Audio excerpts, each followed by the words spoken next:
by asking a question when you're going to go back and research it yourself or book it somewhere else. But there are forums and discussion boards, websites in other words, where help you can find out more about the location you're interested in. You ask a question and hopefully somebody more knowledgeable posts the answer. So when you found the right location, you do need to check out the travel advice to that country as well. And this includes visa requirements, vaccinations and safety. And it's very important that you check that, and check it also on the countdown to your trip, because visa information can change, and visas and passports are your responsibility and not the responsibility of the company you've booked with. You may have a good company that will tell you of any visa changes, but basically it's down to you. So if you want to check out the destination entry requirements and you're from the UK, then go to www.gov.uk/FCO. And the purpose of this part of the website is to ensure that British travellers are well prepared before departure, and the FCO issue travel advice notices, although these sometimes put you off. If you've been to a country recently, check out what the FCO says about that country and see how that compares to your own feelings when you were there, and then you can use it to see whether it's worth going to the location you're interested in. Of course, they have to make sure that all the bad bits are covered, so sometimes it can seem really negative, but there's really nothing to worry about. Just make sure you do your research. You should also check for health requirements as well, such as jabs you need before you go. And some medication can only be obtained for a private prescription and can be expensive. So always check with your GP for up-to-date advice. Of course, the alternative of a GP is to go to a travel clinic. With a travel clinic, everything you get will be chargeable. With a GP, some of it will be free from the NHS, some of it you'll have to pay for. It just depends, I suppose, on how easy it is to get into your GP. So as I said, always remember that it's your responsibility to meet the country's entry requirements. You need to check with the local consulate or embassy, and please be aware that requirements can change overnight. I remember a story way before the war in Libya, where the requirements for entry was changed overnight, and thousands of people who arrived that morning were sent straight back because they didn't have the new requirements. If this is true or not, I don't know, but it's something you should be aware of and make sure you have everything. And it's also worth having everything in paper as well, because there have been more than one occasion where somebody at the check-in desk for an airline has it in their head what should or shouldn't be used via a passport or a visa, and they will not budge, even if they're wrong. So if you've got it in paperwork, printed official documents that you don't need a 6 months left on your passport, do have that with you because you may need it. And never get shirty with the person at the check-in desk when this happens. Just demand nicely to speak to the supervisor. You can keep up to date with travel news and leave me a message at facebook.com/John Guinn Travel Show. As well as deciding whereabouts you're going to be staying, the weather can also be a major factor in your holiday decisions. In the old days, when you went to a travel agent, you got given a travel brochure and the weather was shown on a tiny graph, and it may have had a comparison with the weather in London for the same month. But it didn't really tell you that much, such as was it wet because of monsoons or typhoons or hurricanes or whatever. You just had a little chart, you had to make your mind up. Or when looking at summer holidays in the Caribbean, for example, when I was a travel agent, I was shocked by how many people didn't know when the hurricane season was. Or say, well, it wasn't hurricane season when I went there last year. Hurricane season covers a massive part of the year, and if you're going somewhere like the Caribbean, then there is a slight possibility that if you go in hurricane season, you may come across a hurricane. Such weather things are quite rare, but it's something you should be aware of before you make your decision, especially if you're booking independently. I mean, a hurricane, while dangerous, is not something to worry about financially if you've got a package holiday, but if you book direct with a hotel, you book direct with the airline, then you might be starting to look at losing some money if there's a problem. And also with hurricanes, the honeymoons even. Most people get married in the summer, and in the summer the weather in the UK is at its best, but unfortunately around the world it's at its worst. So it's something you need to be aware of. And in one case, I had a customer who wanted a honeymoon in Aruba. I said about the hurricane season, but she was playing me off against another agent, and another travel agent recommended Aruba because they said it was not in the hurricane belt, so it was not a problem. This wasn't strictly true. It depends on the definition of a hurricane belt. But even Aruba's own tourist board used to mention that it wasn't hit by a hurricane as a way of promoting it. However, you need to do your research, and there was plenty of research on the internet about hurricanes hitting Aruba. And I was able to provide copies of these studies about the hurricanes at Aruba, and I think because of my smugness I lost the sale because of that, not because of the information I supplied. Also, what I know is the month she was due to go to Aruba for a honeymoon, whether she went there or not I don't know, it was flooded by a hurricane. Even though the hurricane was hundreds of miles away, the weather it took with it caused the island to flood, and it was a major flood and caused huge problems. So always check the weather and see what it's likely to be doing. I mean, the Tenerife is always, as an example, for winter sun, but it can get really, really cold there. And if you research the weather, you will find instances about how cold it got.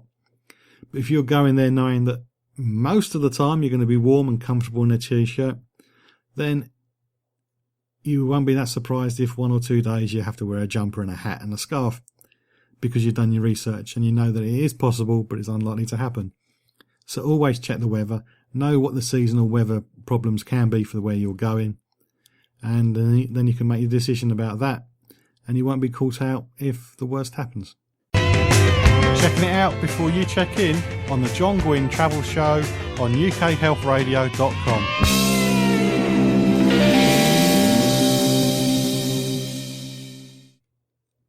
It's peak holiday booking season, so I'm running through some of the basics of researching your own holiday using the internet to make sure your dream holiday for 2017 is the holiday you want and you dream of, and not the one you dream about when you come back and you've had a mare. It's all very well me telling you to use the internet to research your holiday, but do you actually know how to really use search engines, for example? The stuff I've already spoken about this week, such as making a list and discussing it with everybody in your group, you don't need to worry about a search engine, but now you're in the nitty-gritty and you're starting to search. And if you don't use the search engines correctly or to the maximum of their power, then the search can get very complicated, very tedious, and you could lose all hope and just give up and go to a major travel agent website and just book the cheapest deal, which you don't want to do. You want to book the best deal. So to make the most of any search engine, whether you're using Bing or Google or whatever else is still surviving when the time you hear this, you need to take the time to learn how to use it properly. So when you're carrying out a search, you can save time by using the correct search term and removing any term that is not of interest. Before your next search, take a look at your favourite search engine's frequently asked questions, or search tip pages to see what else other people suggest, so you can familiarise yourself with the best way of searching. So the words you enter into the search bar are called keywords. One keyword will probably give you too many options, and if you put 8 in, it's probably too many to use. So example, when I did this a few years ago, holidays on Google gave me 873 million results. Cheap holidays gave me 332 million results. Cheap holidays using quotation marks around the phrase, that narrowed it down to 6.45 million results. And then cheap holidays in the quotation marks, then I put a minus, and immediately after the minus I put Spain. That brought it down to 5.3 million results. So the quotation marks reduce the number of results because only the pages that contain the phrase within the quotation marks, such in this case cheap holidays, are listed. So if the website lists cheap and has holidays somewhere as well, it doesn't matter. The website page has to have the phrase cheap holidays. And the minus, that means that any page that has the word Spain in the example I used is not given to you. If you're not interested in cheap holidays in Spain, put minus Spain. And it's very important to put Spain after the minus, no gap, minus straight into the word or wherever you want to discount. And you can also use that to disregard websites as well. So you could, if you're searching for somewhere and you keep getting loads and loads of news stories from the BBC website, then you can put that in after the minus sign, minus www.bbc.co.uk.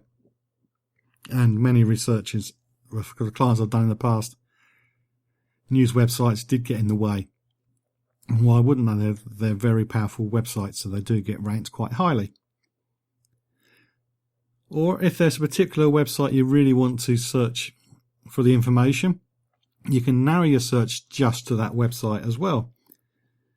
So, for example, you can put site:/www.guardian.co.uk and it would search just for the information on cheap holidays on the Guardian website. You can also use operators as well. You might remember doing algebra in computer science at school. I could never say the word Boolean. No, I'm not even going to try again. So, the things I'm talking about are or and, or nor and XOR, all that sort of thing. Well, you can use or. So you can put on the Google search page or whichever search engine you want, cheap holiday Spain or Germany, and it will show pages that have either Spain or Germany mentioned. If you don't use the or, then pages that only mention Spain and Germany will be listed. So it'll be cheap holiday Spain and Germany, if that makes sense. If you don't put an or in it, the search engine assumes you want to add it to your list. The or must be in capitals, and you can use a pipe symbol instead of or, but it's probably quicker to type or than to try and find the key you need to put the pipe symbol in.